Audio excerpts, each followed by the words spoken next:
same thing. If they start packing the Supreme Court, then the Republicans can do the exact same thing, and soon it's going to look like a choir up there with that many judges being up in office. Right now, the Republicans are proposing an infrastructure package, which I disagree with. I don't think we need to spend more money on that. But at the same time, that's a place where you could get an easy bipartisan win. And the reason it's not happening is because they don't want it to happen. Right. We've seen this over and over again, snatching victories or defeat from the jaws of victory all the time. 180 people and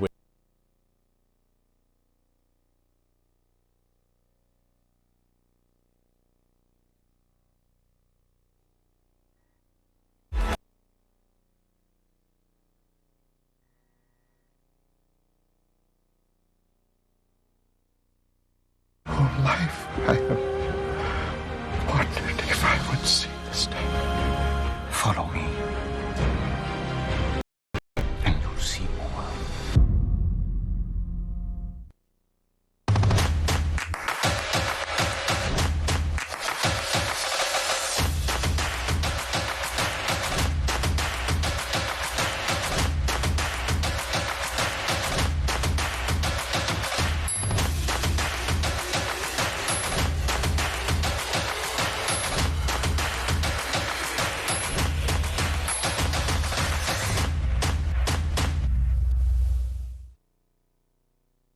Hi, I'm Jane King, and thank you for watching. This show is all about public, private, and blockchain companies. We bring you the innovators behind the companies making the headlines in that space. Some are sponsored, some are invited, all are curated and focused on telling you, the viewers, their story. Here we go.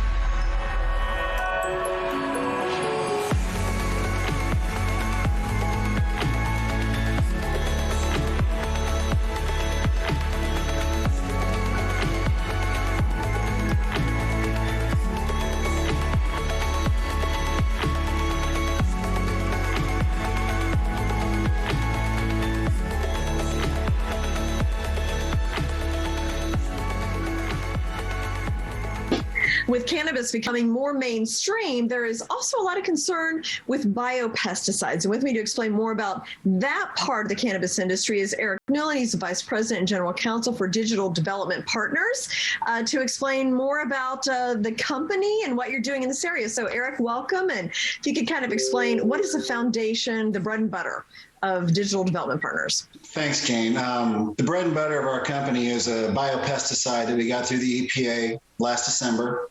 It's called Might Extreme.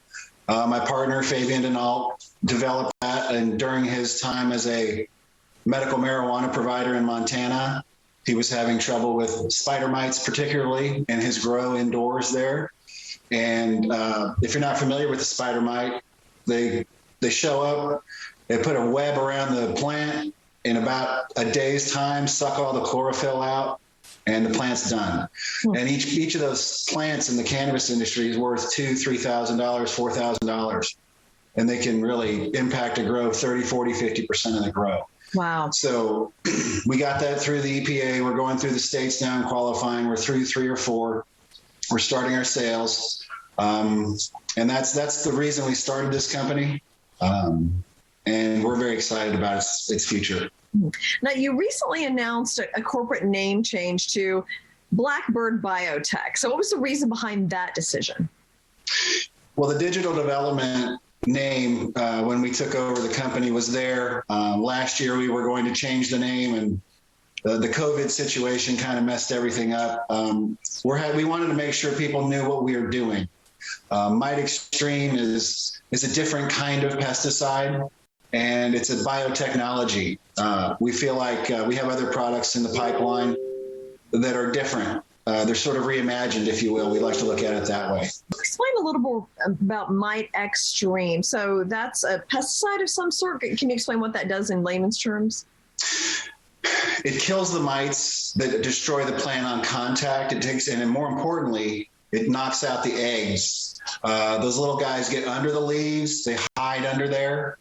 So the Mite Extreme will make contact with those nasty bugs and the eggs, and the way our product works, they just disappear. It's also very, very effective on the mold and mildew that show up in many of the big indoor grows, because there's so much humidity generated by the hydroponic, in particular the hydroponic grows. There's so much humidity in those buildings that the molds and mildew show up. And if you have so much of it, you can fail the state testing. You have those unwanted materials that are, you can only have so much nasty stuff, if you will, within the tested material, you'll fail. So the way our product attacks that mold and mildew, it essentially just disappears and it doesn't show up in those testing. Interesting. At those state levels. Now, does that Mite Extreme work on all crops, some crops? It works on everything. The spider mites don't attack everywhere. They're a big problem in some areas, but not others.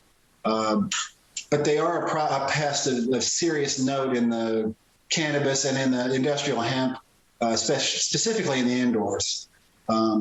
Also outdoors when you get into like the Pacific Northwest in particular, and then some areas overseas as well.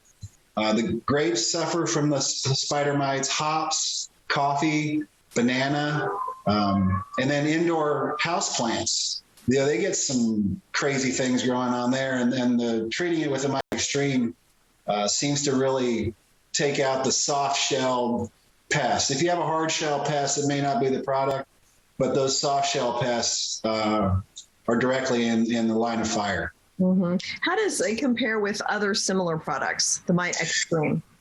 That's really sort of the point of our whole company, really, is that we feel like we have an incredible competitive advantage.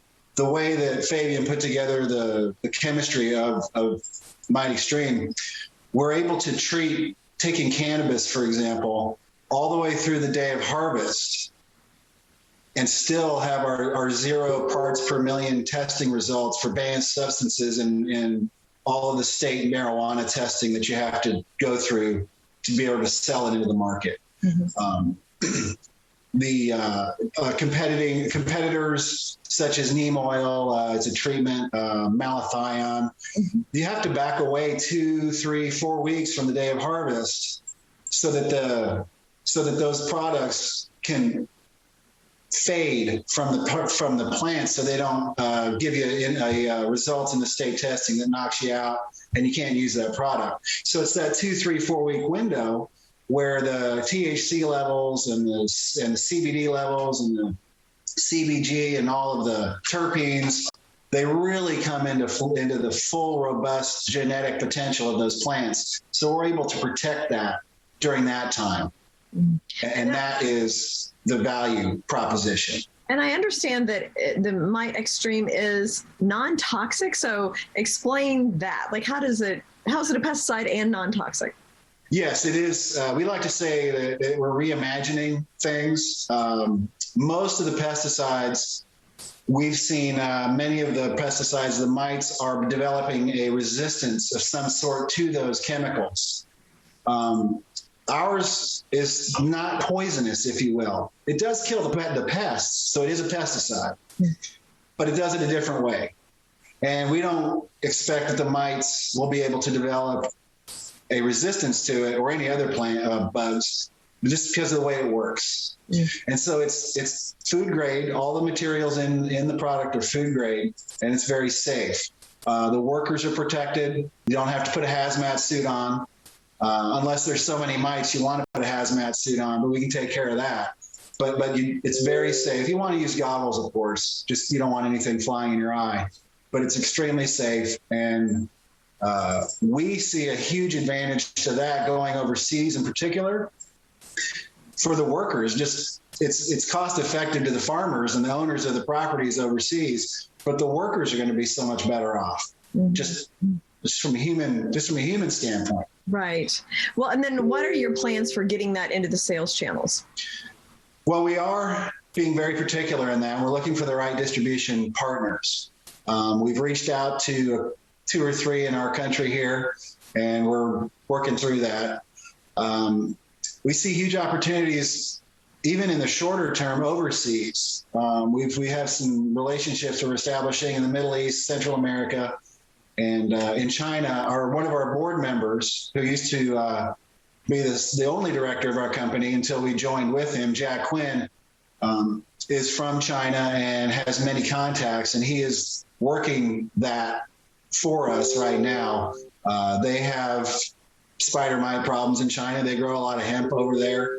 It's a huge, obviously, to feed that many people, massive farming, and that's a major market we think we can get into. Okay, very interesting. Thank you so much, Eric. Appreciate your time.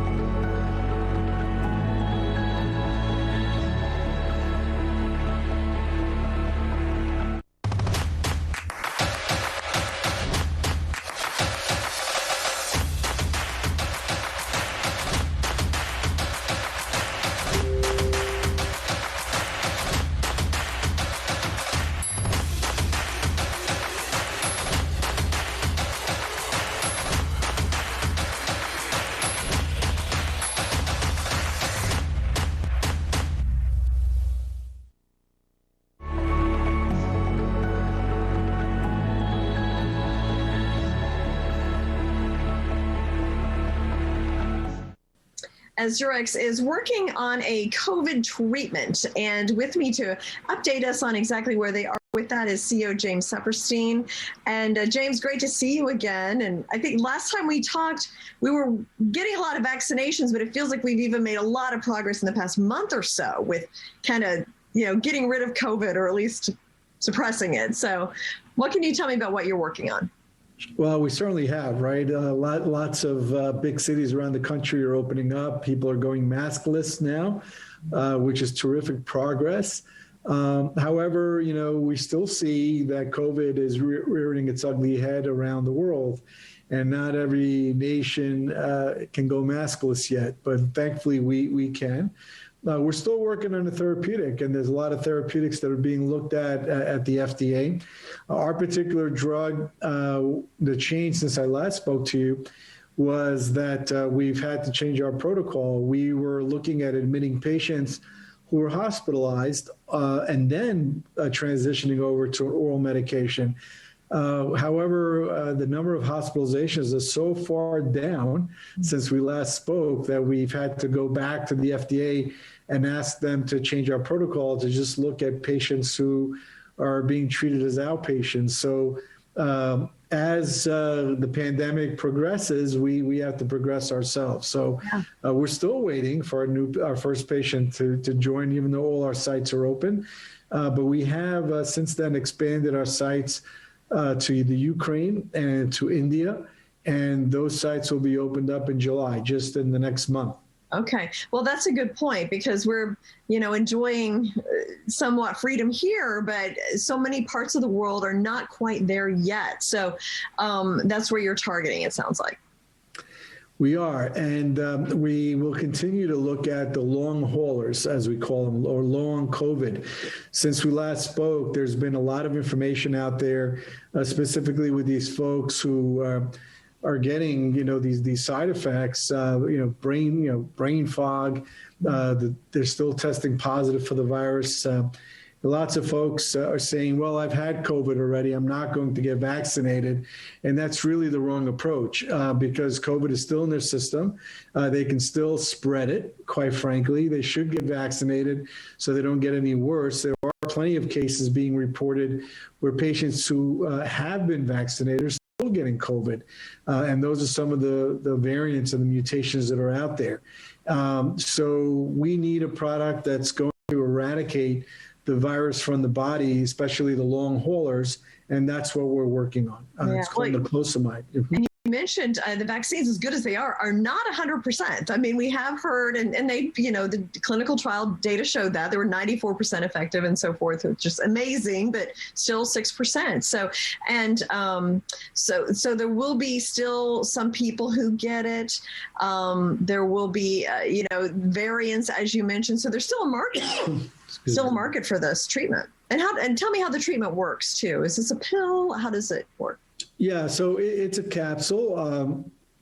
And it's a micronized version of niclosamide that's been around since 1982 as an anti-parasitic. It'll have to be taken twice a day, but we have a much lower dose that's currently available. And you don't have to take bucket loads of this capsule. You just take 2 small ones. You usually will be on treatment from anywhere to 4 to 6 weeks. That's what we need to test in our phase 2 trials. And hopefully it eradicates the virus, takes it right out of the GI tract, and it doesn't allow the spread to the lungs and the cardiac tissue. Now, you explained you're still looking to get the trials started. So where does this, do you have a timetable? And I know this is subject to a lot of different variables, but do you have any kind of like timetable, an ideal timetable that you could see where this might actually be able to be in use? Yeah, so we have our site open. We're just waiting for the first patients. But once we start getting patients coming in, we quickly believe that by word of mouth, we'll get patients in. We actually are developing a website to help us in our recruiting. I'll have that out there fairly soon, probably within a couple of weeks. So when patients are feeling, they have GI upset or diarrhea from COVID, they should be able to Google that and it'll bring them right to our website and they'll know which facility to go to. We have, at this point, well over 15 sites spread out around the United States. We have our largest one is in Houston right now. We're opening up one in New York as well. So all the big cities and even some of the small towns, we have some small towns in Texas where COVID has been a hot spot that we've opened. Obviously, we're going to do some international work in Europe and in India as well. So we do expect once these larger sites are open, this trial will enroll very, very quickly. Okay. Well, I would look forward to an update when you start to kind of get some of that data in and see how that's working for you, James. That would be great to hear about that. I appreciate that. Go out and enjoy this great weather. Thank you.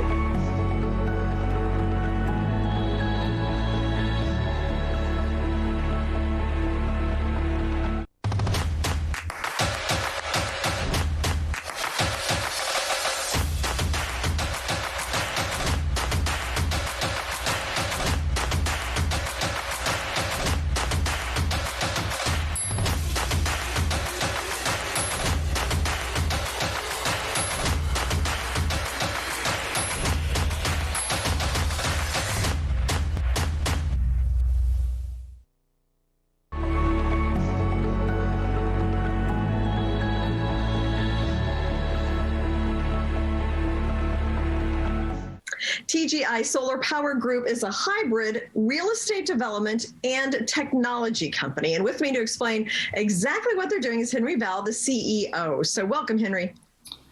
And hello to you. My name is Henry Val, as you mentioned, and I'm CEO of TGI Solar Power Group. COVID-19, CV-19 was the catalyst to start this new evolution of development, which combines real estate development and technology, and do it at the affordable prices and with low CO2 emissions. Okay, so how does it work? Like, you're combining real estate technology. Explain to me how the business model works. Well, the business model, I'll get to business model. Let me describe overall the company and what it does, and then we'll go into a business model. So first of all, there has been failed attempts to create smart cities in the past. In fact, there was 5 cities in North America that had failed attempts to build smart city. Our answer to that is affordability. Our cities are affordable. What they try to do is use the old infrastructure combined with new technology, which did not fit. What we're doing, we kind of starting from scratch. We go into areas where we feel that it's a proper way of building it, and we providing water, energy, telecommunications, and low CO2 emissions. Okay, interesting, right? Because there has been attempts at this, and it seems like a good idea, but I guess it's the expense or the complications, and that's where your business model is different. That's how we're different. Okay, all right. So tell me about like the Advent City, New City. Is that's part of this? Are those two different things, or? It's Advent City is the smart city. Okay. We currently have 11 developments around the world. I will pinpoint of them on the map. We're in the United States, we're in Mexico, we're in Colombia. In Europe, we are in Bulgaria, Black Sea, and Ukraine, Cyprus, and Germany. And the way we choose our locations are, first of all, it has to be eco-friendly, number one. Number two, it has to have abundance of water. It has to have, like in case of energy, we create our own microgrids. And more so than anything, it has to be a friendly government that's looking for low CO2 emissions. Okay, interesting. So, okay, you kind of explained that. I mean, are you actively looking for more cities that fit that criteria? You would be surprised, but we are bombarded with new proposals literally on a daily basis. Literally on a daily basis. People coming to us. The project in Colombia, they came to us. They said, we have a resort. We would like to make it eco-friendly resort, and we would like to develop area around it and build, they had seen our Advent City proposals, and we did not solicit them. They came to us. Oh, interesting. Well, and there's a big push toward green energy. So it kind of fits where much of the world is going right now. Everyone is looking to move forward with that. Energy costs are going up. Mm-hmm. In the meanwhile, as long as the government pushes towards low CO2 emissions, that's where you go. Mm-hmm. So how does your company make money? Well, we are currently, one of our current developments is in Yucatan, Mexico, where we have approximately 1,000 acres of land. We will have 700 homes, residential, and we will have a condo hotel. Each property will be in the neighborhood of $350,000, and the rooms in the hotel will be approximately $200,000. That gives you an idea how profitable we could be. Okay. And we provide you with all the amenities. We provide you electricity, we provide you hot and cold water, and we provide communications. So it's all included in the one monthly fee that we're planning to. So these are not existing cities. These are brand new cities. Okay. Brand new cities, very green, very beautiful, lots of water, lots of fountains, lots of green trees, beautiful cities. Thank you so much. Thank you. Okay.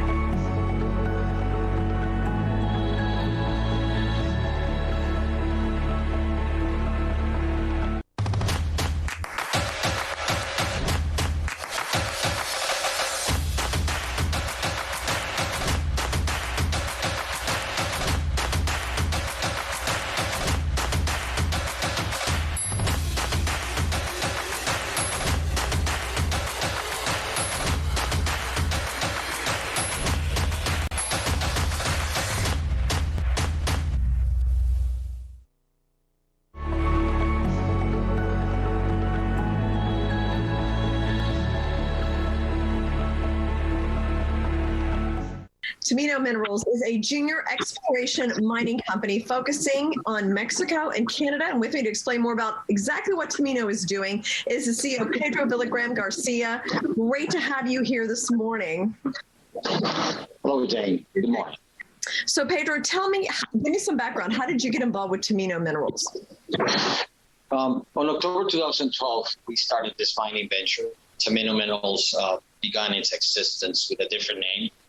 The last name was Entertainment Games, E-Games, prior to the current name. which is Tamino Minerals.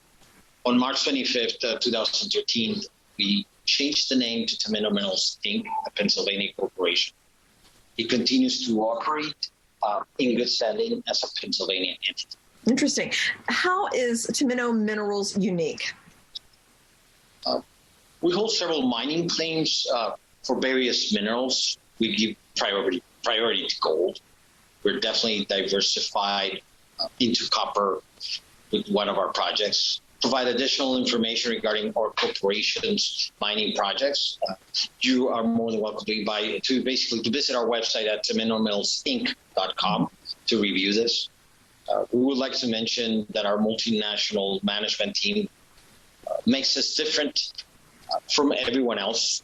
We have a very capable team of geologists, geotechnicians, accountants, and managers capable of operating in Mexico, Canada, and also in the United States.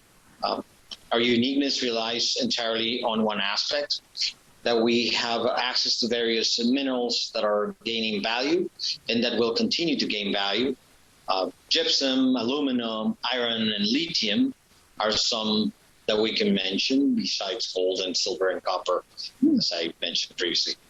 Very interesting. So, and I know like raw materials like that have gotten a lot of attention with inflation worries and things like that. I mean, what is your outlook on the industry? Gold price is definitely on an upward trend. We just surpassed the $90 per ounce of gold benchmark, which is a very important benchmark. We could easily move above the $2,500 per ounce, since people are holding to an unprecedented amount of savings. People need to diversify, so you can't expect to see everyone holding on to Bitcoin forever. So if you're an investor on Bitcoin, you must diversify to gold. In the Mexican mining industry, we have noticed that every single public company listed in Canada and the United States has been doing great. Therefore, you can say that Mexico's mining industry is healthy. We also hold an advantage with our geological team. As mentioned, the company holds a very unique knowledge on various minerals, and not many companies on the southern border of the United States have access to that information. So gypsum is used as a byproduct to produce cement. Alumina is used to produce aluminum. Lithium is used for batteries, and iron ore is through the roof, above $220 per ton. So just providing a short overview of what we're looking at. The outlook is really good. So can you update us on your financials? We're about to present financials to OTC markets and become pink current information. Minerals has been discussing this with its shareholders for several months. We entered into an agreement with Executive Industries to produce filings. Executive is a very sophisticated and knowledgeable consulting company. They have successfully helped dozens of companies achieve their objectives in the past few months. Executive has mentioned on numerous occasions that they're supportive of our known dilution strategy. We haven't issued shares, so our company has maintained the same float for years, and they approve this. The company currently has in excess of 149 million shares in the float. We will soon move into a higher reporting tier. Our plans are to go into the OTCQB. Tamino Minerals recently struck an agreement with legal counsel to also prove that an attempted effort by a penny barred securities dealer to cause a fraudulent short in the distort scheme in our company. So we are safe on that side, and right now we are very well aware of the situation, and our legal counsel has been very helpful in this. What is the future for Tamino Minerals? Where do you go from here? We envision a prosperous future for Tamino Minerals, a very prosperous, say, hard work and evidence of good exploration results is what is going to guide us in that direction. The use of modern exploration methods and technology will propel us to increase our shareholder value. We will continue to enhance shareholder value to determine reserves and increase them. As a result, we will then proceed to complete a feasibility study, and that is our main objective as of this moment.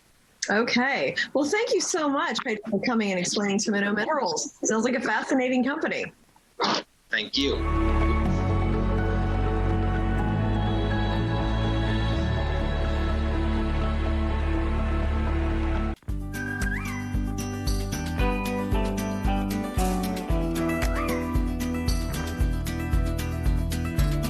Petproducts.com. Thousands of products. An Al Simon Wee Wee Pad Inventor Company.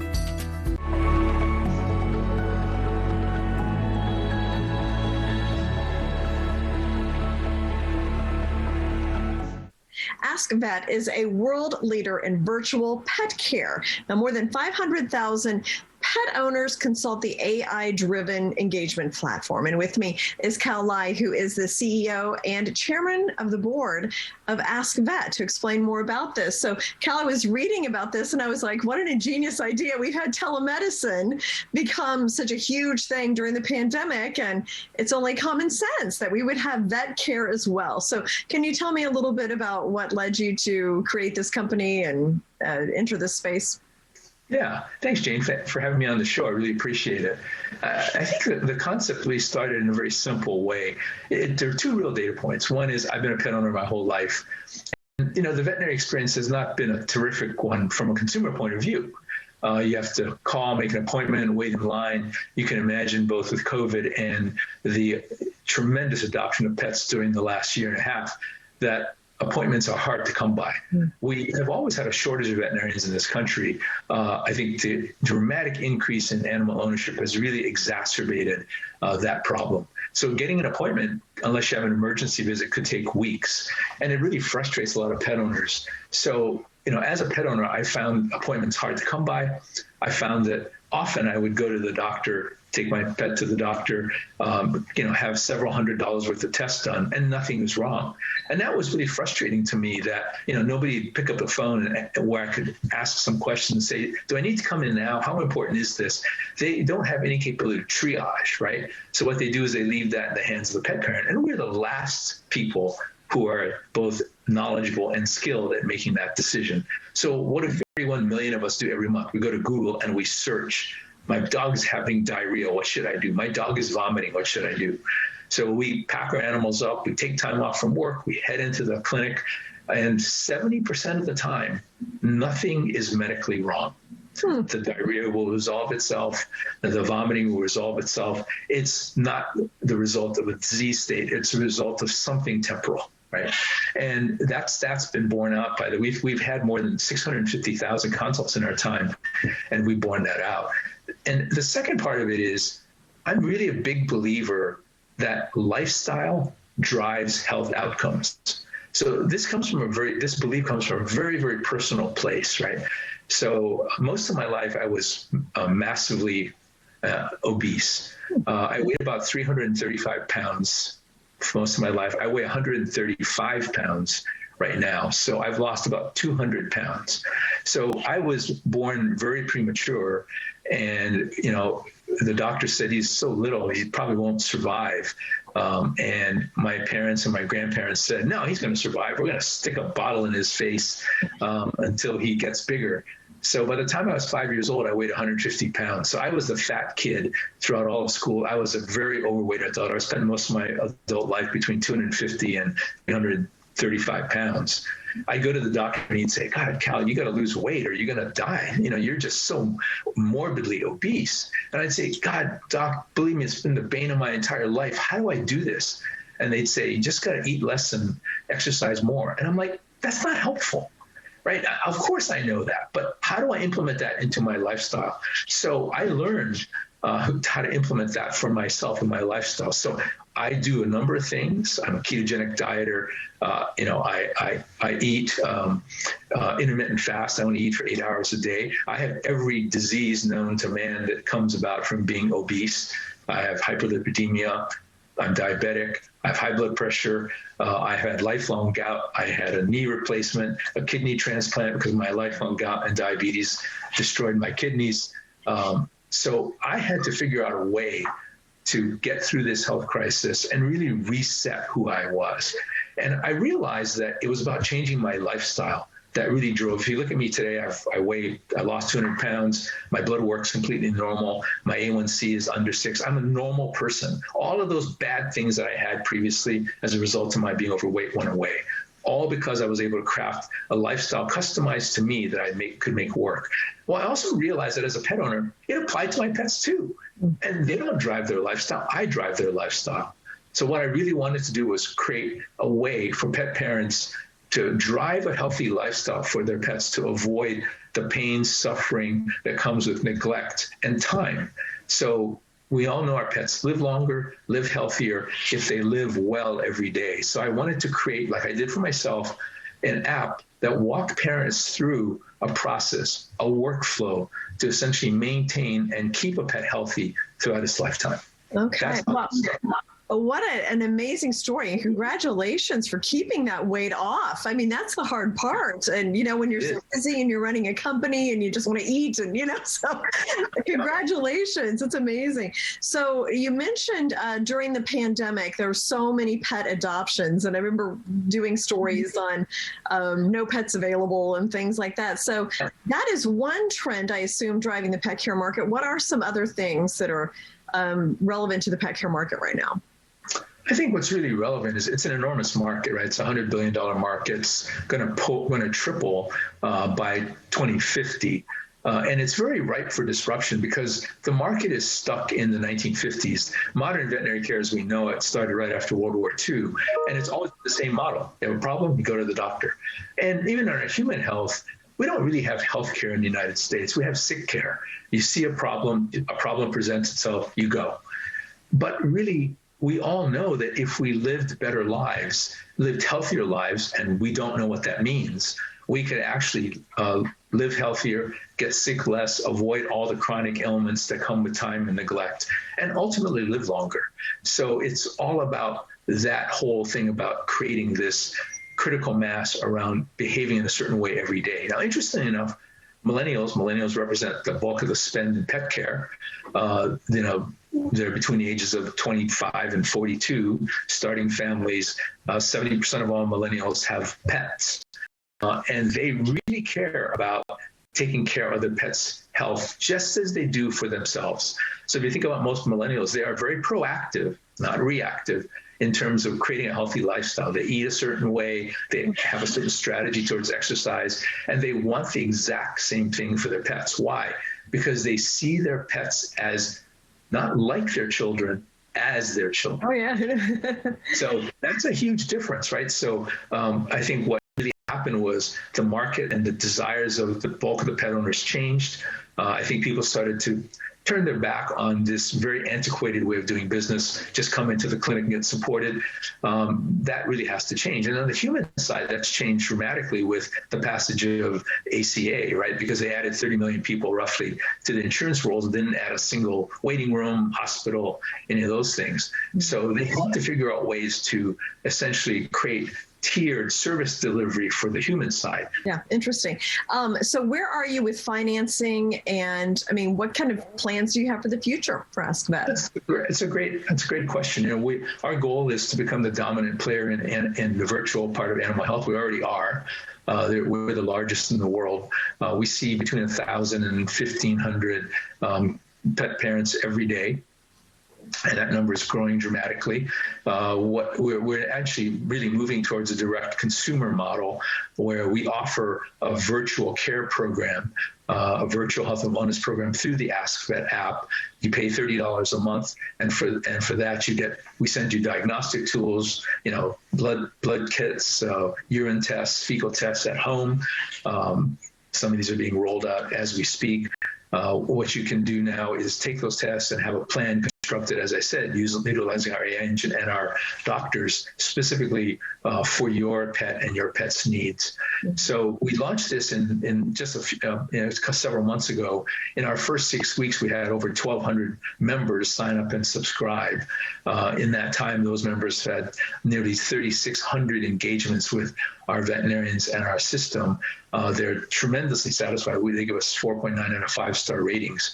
So what we're doing now is we have a two-stage financing. We have a mezzanine round towards a very large Series A round that we hope to close later this year. We're actively raising a mezzanine round of $5 million to essentially propel our growth on the direct consumer side. So by the end of the year, our plan is to have 10,000 members paying $30 per month, and by the end of 2021, with that Series A raise at the end of this year, end of 2022, we hope to have 200,000 members paying a $30 a month subscription. Okay.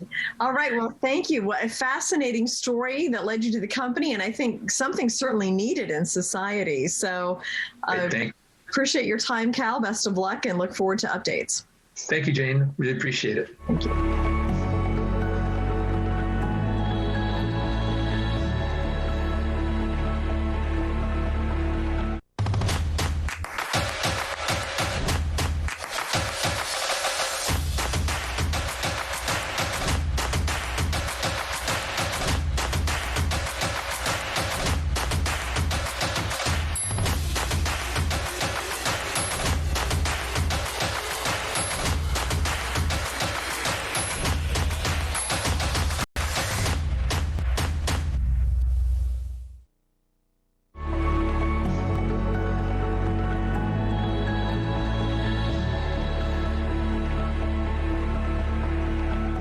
Fandom Esports is a new way for people to interact with both esports and sports with real-time data. And with me is the CEO, David Vinokurov, who will explain more about what Fandom is doing. So welcome, David. Great to have you. Thank you. Thank you for having me. So how did you get involved with Fandom Sports Media? Well, the whole premise has always been, how do we close that engagement loop? We have people at home watching TV, nowadays watching competitive esports, and sitting along and playing on something completely different on their phone. So the premise behind what we're trying to do is to close that engagement loop, have people be able to predict in real time or near real time what's going to be happening on their main screen or on their mobile device, and really, as you said, change the way that people are interacting with that data coming in real time for sports and esports and other streamed content. Now, so you say interact, does that mean wagering, and what other things? So yeah, we do have a wagering license, but again, not everybody is of age and certainly not legal everywhere. What our goal really is to allow people to predict what's going to be happening, with leaderboards, prizes, digital gifts, non-fungible tokens, which is our new digital assets. Basically, as I'm watching an event take place. It's as simple as swipe left if you think this is going to happen, swipe right if you think that's going to happen, and then that's tallied into a global leader base. You can challenge your friends. There's a whole social community, similar to anything that you'd see, in a trivia night in a pub or something. Just a way to interact again with data coming in. Yeah, interesting. So this is a mobile app that people can download, and they can interact with their friends and with their favorite teams and make predictions and just kind of enjoy the sports together. Yeah, so we're going to have an app-based version as well. It's all powered by a proprietary machine learning back-end system that we just recently secured the IP for. This intelligent back-end, it's been used to sort, interact, and present data in very actionable ways in the healthcare sector, with insurance companies, supply chain logistics, facilities management. So we've secured that exclusive license.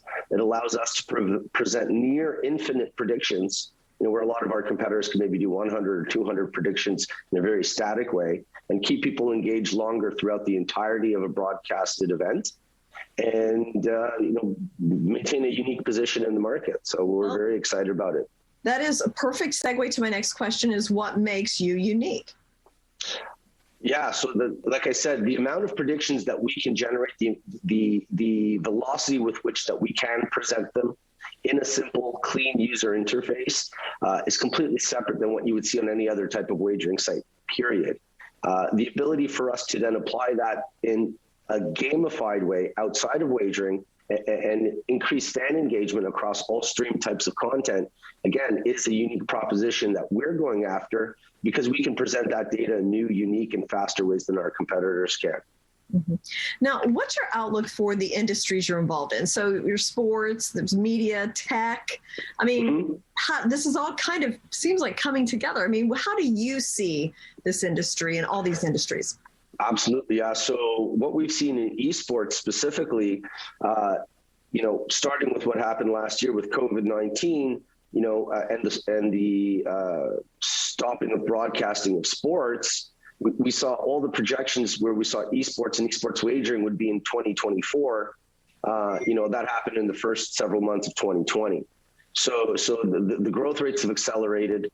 The sports wagering market is a $500 billion a year market. We see a lot of people rushing into individual state markets as those markets become open. So Fandom, we're able to participate in the gaming economy because we're appealing to all ages gamers. That's a $180 billion market. The esports and esports wagering market, that market's growing 40% year over year to about $14 billion this year. And, sports wagering, it's the Super Bowl of all wagering, to use the pun. So we're glad to be part of growing global multi-$100 billion markets. Oh, my goodness. Yes. And it feels like it's just kind of starting.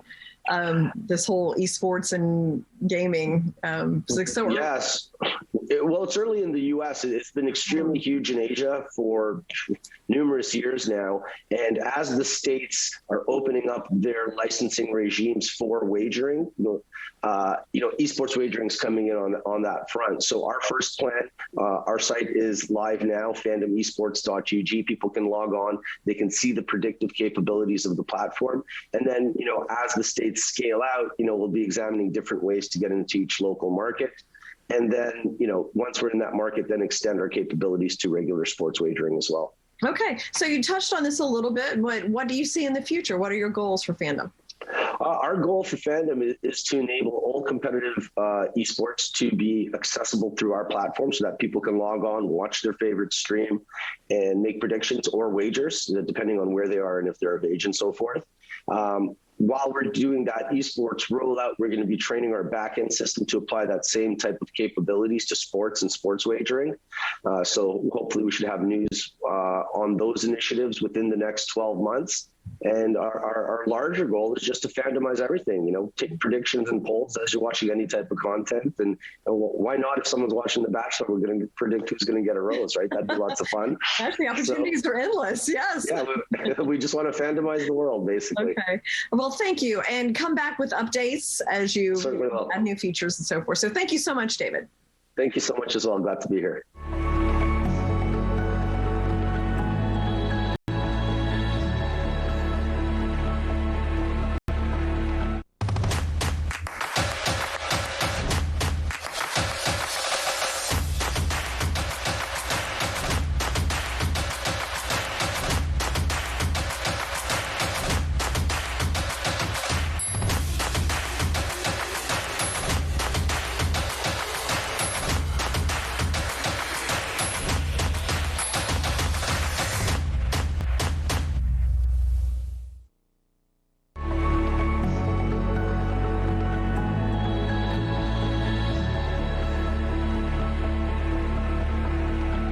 Computer hacks have gotten a lot of attention lately, but one company has a technology, an independent platform that may be able to help prevent some of these. And with me to explain more about this, Alan Gyahi, who is the CEO of GlobeX Data. So great to have you with us.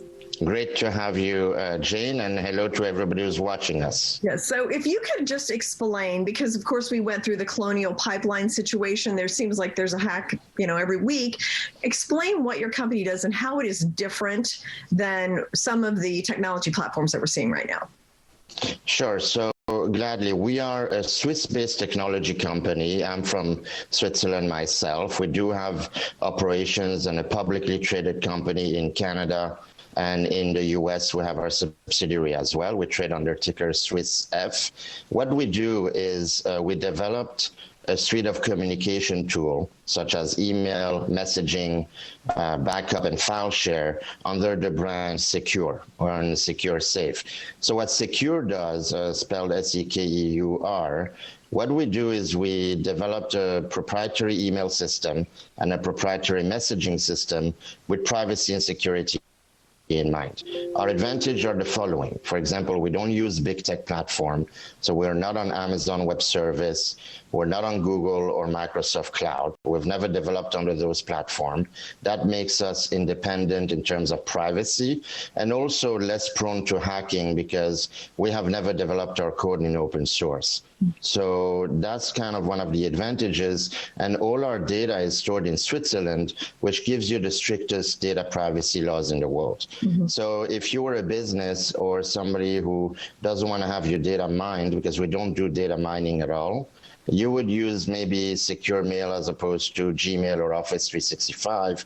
And then definitely you don't want to use WhatsApp when you conduct business. You want to use secure messenger. That's pretty much what we do. Very interesting. Tell me a little bit about you, your history, and what drew you to privacy. So I am from Switzerland as well. You know, Swiss people are very private. It's a nature. It's in our DNA. It's in the Constitution. I've had personal experiences with privacy breach, so it kind of drove me into developing these solutions for people who really need some protection. Because our data is out there and it's for sale all the time, there's no service you can go to. I mean, I'm even afraid of giving my email. We all have maybe a couple sets of email, one for the mailing list when you sign up for something, and then you want to have your private email. But what we don't realize is all those other email services, they data mine you. So I wanted to offer, basically, we wanted to be the privacy king when it comes to your data and communication. So we developed the system about 8-10 years ago in Switzerland, and then we started to push internationally. We have a couple of telecom operators as partners. America Mobile, owned by the Carlos Slim and his family. They have about 300 million subscribers based in Mexico. And then we just signed a deal with Axiata Group, which is the largest South Asian telecom operator.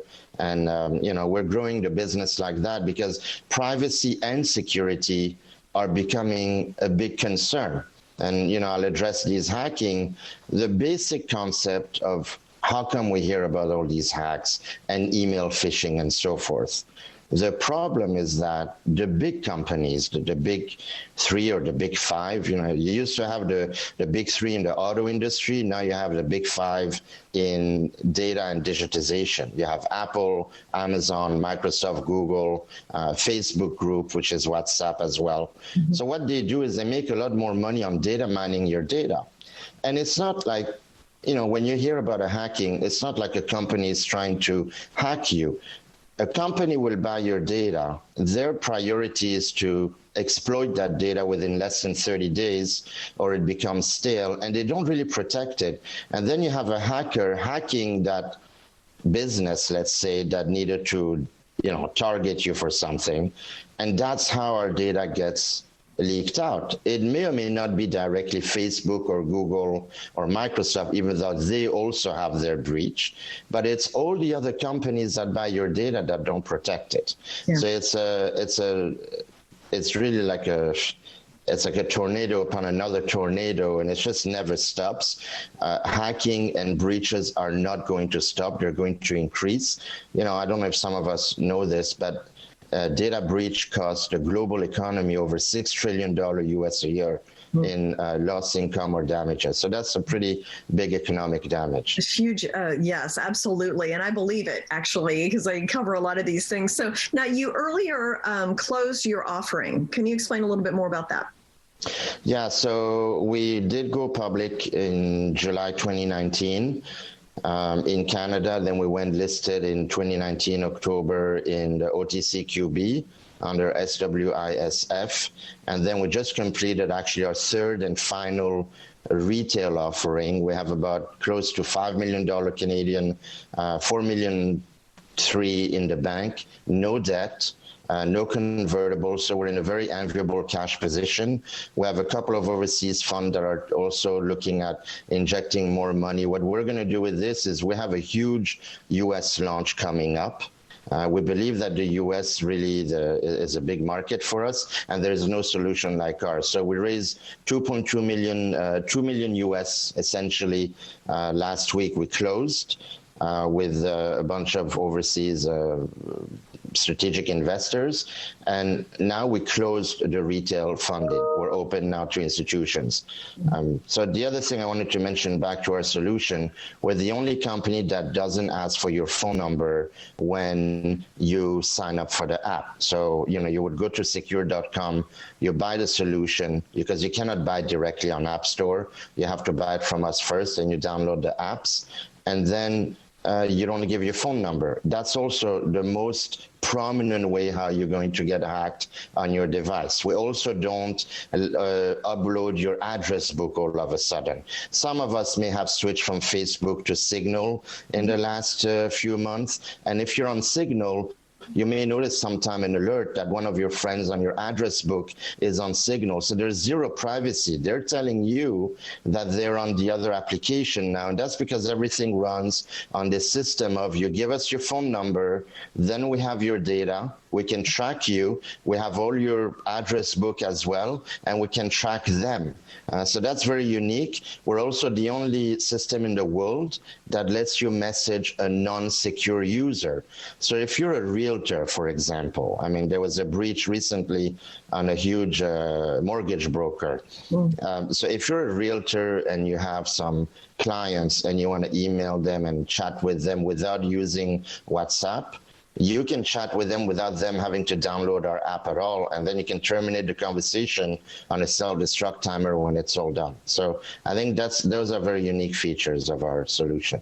Now, you mentioned Switzerland, and you have your private servers in Switzerland, right? So that is helping protect privacy. And can you explain how that works? Sure. So the first thing we need to know is we are on our own infrastructure. If you are in Switzerland and you're using AWS, Amazon Web Service, who happens to be in the same data center company where we are, or Microsoft or Google, you are not protected by Swiss law necessarily, because the Cloud Act, which is a US law, dictates that no matter where your data resides, if you're using a US technology service or platform, you are basically prone to subpoena and your data is duplicated in the US. Because we're not on those platforms, we own our own servers. We rent space co-location in the data centers that houses the United Nations, the World Health Organization, the big banks, and we comply with Swiss law. And because we have our own thing, we don't need to have the Cloud Act. So the Swiss data protection laws are the strictest in the world.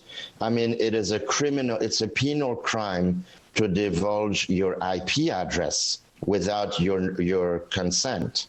It's very, very strict in Switzerland.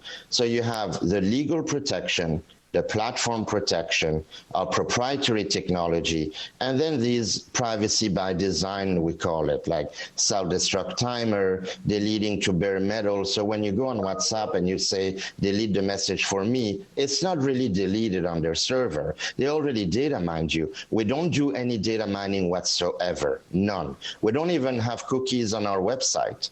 So we make money the old-fashioned way in Switzerland by charging you money. You know, this is how banks make money too. They still do that in Switzerland, believe it or not. There's no free anything in Switzerland.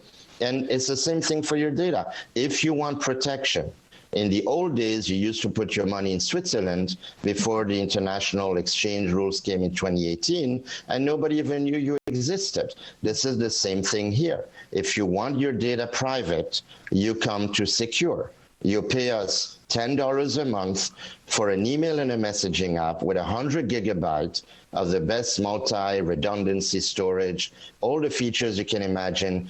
Our Secure Send feature that lets you send an email to anybody in the world without having any kind of prying eye on it. I mean, we have some really cool features. And you pay us $10 a month, and that's it. Yeah. The Messenger is launching next week at $30 a year or $3 a month. We may do some promotional campaign for $20 a year. I mean, who doesn't want to have their conversation a little bit protected and private? So yes, we charge money, but you know that we're not going to data mine you at all. Looking forward to more conversations. Thank you so much.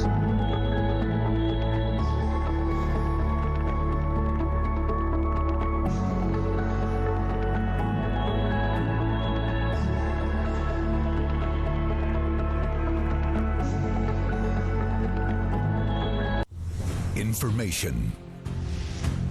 Truth is freedom. Is Newsmax. It's real news for real people. Closed captioning brought to you by Pray.com, the #1 app for daily prayer and bedtime Bible stories. Let not your heart be troubled. Ye believe in God. Believe also in me. Download the Pray.com app today. Men everywhere are now cutting their hair at home. Are you? Introducing MicroTouch Titanium Trim, the all-new at-home hair cutting tool and precision groomer. Now, cutting hair is as easy as combing hair. If you can comb it, you can cut it. Simple. The revolutionary design positions the blades on the side like a comb. Snap on a comb to dial in the perfect length and just comb and cut for pro-level results at home. Snap off the comb and edge sideburns and beards. Or clear your neck and shoulders. And look, titanium trim extends a full 40 millimeters for those hard-to-reach areas. Nothing else comes close. Titanium-coated blades, 5 custom attachments, built-in extension handle with a non-slip grip, and LED spotlight. Order online now at titaniumtrim.com or call 1-800-449-8109. If you don't have it, you better get it. Comb it and cut it with MicroTouch Titanium Trim.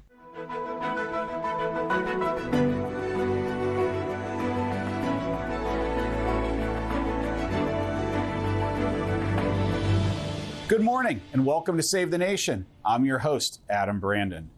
The world experienced nothing short of a miracle this past week when Western media outlets collectively performed a genuine mea culpa and admitted that they had gotten one of the biggest stories in modern history completely wrong.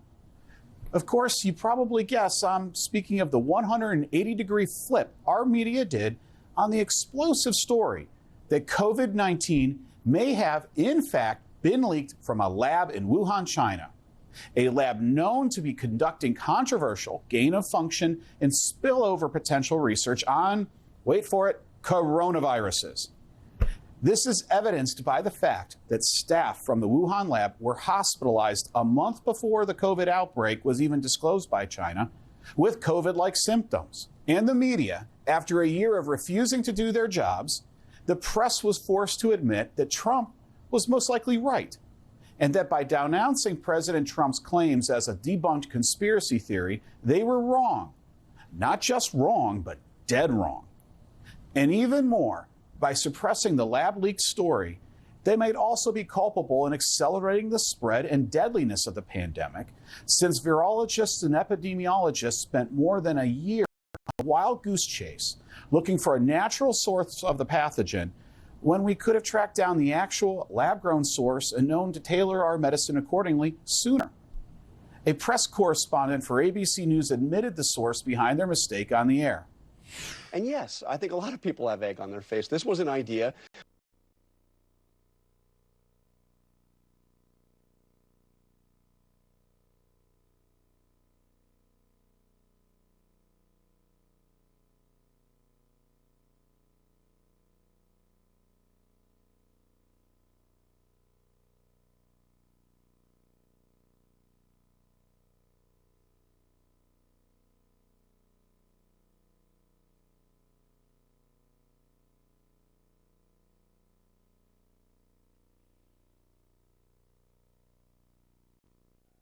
Long-term payments, but you need cash now. Call J.G. Wentworth, 877-CASH now. 877-CASH now. 877-CASH now. 877-CASH now. It's your money. Use it when you need it. Call J.G. Wentworth, 877-CASH now. Call now. Do you have any idea how your mattress affects your body and how well you sleep? Is it too hard or too soft, causing you to wake up with sore shoulders, back, or hips? Are you uncomfortable because you're too hot or too cold? Now you can get the total body support you need and the better sleep you want with the new MyPillow mattress topper. Hello, I'm Mike Lindell. When I invented my new MyPillow mattress topper, I made it to have everything you'd ever want in a topper. My mattress topper helps give you the support you need, helps relieve your pressure points, and regulates your body temperature for you as an individual. It comes with a 10-year warranty. You can wash and dry the cover. It's made in the USA, and I back it with my 60-day money-back guarantee. My pillow topper delivers on its promise to give me a better night's sleep. Call now to get your very own MyPillow mattress topper. Use the promo code and Mike will give you 30% off and 2 standard MyPillows absolutely free. Order now. I personally guarantee it's going to change your bed into the most comfortable bed you'll ever own. I'm a member of American Home Shield, which means this faucet may be freaking out, but I'm not. Something's wrong with my AC. It's blowing pretty hard and it won't turn off. Luckily, I'm a member of American Home Shield. My plan helps cover the cost when parts of more than 20 home appliances and systems wear out. If they can't repair them, they'll replace them. I've never felt so good. For a free quote, go to ahs.com. That's ahs.com. Is arthritis or joint pain holding you back? JointFlex is clinically proven to penetrate right to the source of pain for fast-acting and long-lasting relief. X out your joint pain with JointFlex, now with turmeric. All right, welcome back. COVID-19 deaths are surging in the Western Hemisphere, with 49% of the fatalities that we've seen so far coming from that side of the globe. 5 nations in that hemisphere are among the top 10 with the most fatalities, despite making up only 12.7% of the world's population. This is according to UPI, United Press International. And meanwhile, Dr. Fauci's credibility is, quote, entirely shot. This is according to one Stanford epidemiologist who says that Fauci has been all over the place with his conflicting advice on face masks and other things like schools and gain-of-function research. The epidemiologist called out Fauci's rookie mistake in overestimating COVID-19 fatality rate and added that he does not understand Dr. Fauci's back and forth on the masks after some of his emails were leaked last week. And more emails will be coming out as well. Let's check in with Dr. Hibbard for more on this. He's a Florida-based emergency medicine specialist certified by the American Board of Emergency Medicine. Great to see you, Dr. Hibbard. Glad to be here, John. Thank you. All right, this is something we've talked about a lot. The problem being the lack of consistency from Dr. Fauci. And now we've seen these emails which show that he wasn't not only being consistent with us in public, but also in private. He seemed to be equivocating and going back and forth on this stuff. Have you had a chance to read some of these emails? And I wanted to get your take on them and what we learned so far. My take is that there wasn't much education at the beginning, and the masks were initially discarded. Later on, they realized that perhaps you're better to have a universal mask mandate than not, because when some people have the virus, we will minimize their spreading it if they're wearing some kind of protective wear. And later on, we even went through a phase where we had guards, where people would put a face guard in front of their faces. In fact, if you put a face guard on your face and walk around your office, after the end of a day, you'll see spittle pieces all over the front of that clear cellophane. So the bottom line is, masks are to protect the people who are around someone who's infected. They won't do much outside. They won't do anything outside. If you're inside and in confined areas, masks do prevent someone who's infected from spreading it. The other bad news story is that all last year, the CDC did not acknowledge this was an airborne spread. It kept saying droplet. And as a result, our hospitals became spread areas. We had hospitals adopting CDC guidelines